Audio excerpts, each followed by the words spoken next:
At dahil sa puspusang operasyon ng pamahalaan at ng pambansang pulisya upang matuldukan ang insurhensiya sa ating bansa, dalawang miyembro ng New People's Army o NPA ang tiklo sa isinagawang entrapment operation ng mga otoridad sa Legazpi City.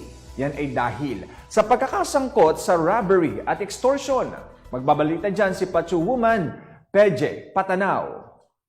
Dalawang naghihinala ang miyembro ng New People's Army na sangkot sa mga aktibidad ng pangungutong at pagnanakaw ang nahuli ng Sorsogon City Police Station sa isang entrapment operation noong Pebrero taong kasalukuyan sa Purok 6, Barangay Basud, West District, Sorsogon City.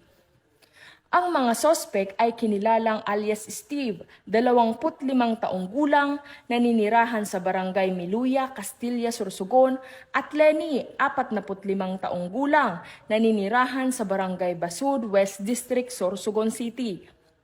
Sila ay nahuli sa aktong pangungutong sa isang opisyal ng barangay kung saan nakumpiska sa mga ito ang isang tunay na 1,000 peso bill kasama ang 19,000 budol money na ginamit bilang bahagi ng entrapment operation.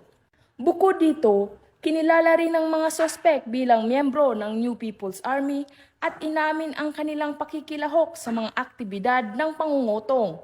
Ang mga nahuling individual ay dinala sa Sorsogon City Police Station para sa kaukulang disposisyon at legal na proseso.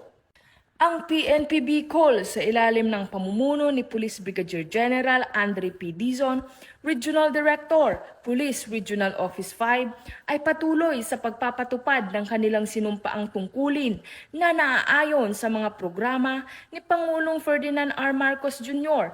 upang makamit at mapanatili ang kapayapaan at kaayusan sa bansa sa pamamagitan ng paglutas at pagsugpo sa mga ugat ng nangyayaring kaguluhan upang magkaroon ng maunlad na bansa para sa sambayan ng Pilipino tungo sa isang bagong Pilipinas. Mula dito sa Sorsogon City, ang tahanan ng pulis kasanggayahan, ako ang inyong PNN correspondent, Patrolwoman Peji Patanaw, alagad ng batas, tagataguyod ng Balitang Pulis.